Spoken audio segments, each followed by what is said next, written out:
ধর্মীয় সম্প্রীতি ও ঐক্যের বার্তা ছড়িয়ে দিতে বাগেরহাটের শ্রী শ্রী হরিসভা মন্দির, রাধেশ্ব মন্দির ও দশানী বারোয়ারি মন্দির পরিদর্শন করেছেন এনসিপির দক্ষিণ অঞ্চলের যুগ্ম মুখ্য সংগঠক মোল্লা রহমতুল্লাহ। শনিবার ২৮ সেপ্টেম্বর সকালে তিনি এসব ঐতিহ্যবাহী মন্দির ঘুরে দেখেন। এ সময় স্থানীয় সনাতন ধর্মাবলম্বীদের সঙ্গে মতবিনিময় করেন। পরিদর্শনকারী মোল্লা রহমতুল্লাহ বলেন, ধর্মীয় সম্প্রীতি ও ঐক্য রক্ষায় আমাদের সবাইকে একসঙ্গে কাজ করতে হবে।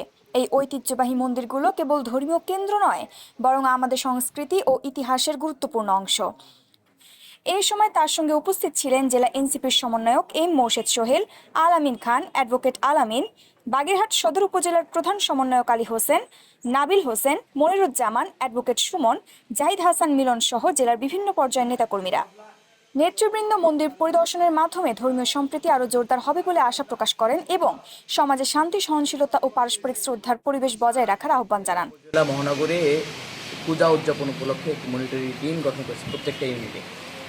সেই জায়গা থেকে আমাদের যে দায়িত্ব আছে, এই পূজাকে কেন্দ্র করে কোনো ধরনের অপ্রীতিকর ঘটনা, কোনো সুবিধা বা অসুবিধা হচ্ছে কিনা, এই ধরনের দেখভালের দায়িত্ব মূলত আমরা চেষ্টা করছি। আইন শৃঙ্খলা রক্ষাকারী বাহিনীর সাথে দল হিসেবে, রাজনৈতিক দল হিসেবে আমাদের এই সামাজিক দায়বদ্ধতার জায়গা আছে, সাম্প্রদায়িক সম্প্রীতি রক্ষার দায় আছে, সেই জায়গাতে আমরা মোটামুটি দেখভাল করছি। এটা শুধুমাত্র দুর্গা পূজাকে কেন্দ্র করে এটা যেন না হয়, আমাদের যে সাম্প্রদায়িক সম্প্রীতি এই দীর্ঘকাল ধরে এই অঞ্চলের, সেটা যেন বহাল থাকে, কোনো দুষ্কৃতিকারী বা কোনো সুযোগ সন্ধানী যাতে করে আমাদের এই সম্প্রীতির বন্ধনটাকে নষ্ট করতে না পারে, সেই জায়গা থেকে আমাদের এই মনিটরিং টিমটা আসলে গঠন করা। তো যারা আমাদের সাথে এই মনিটরিং টিমে আছে, প্রত্যেকেই খুব গুরুত্বের সাথে এই বিষয়গুলো দেখভাল করছে এবং পূজা উদযাপন কমিটিগুলো আমাদেরকে দারুণভাবে সহায়তা করছে, তথ্য দিয়ে। বিভিন্ন সময় আমরা যখনই তাদের সাথে যোগাযোগ করার চেষ্টা করছি, তারাও আমাদের সাথে যোগাযোগ করছে।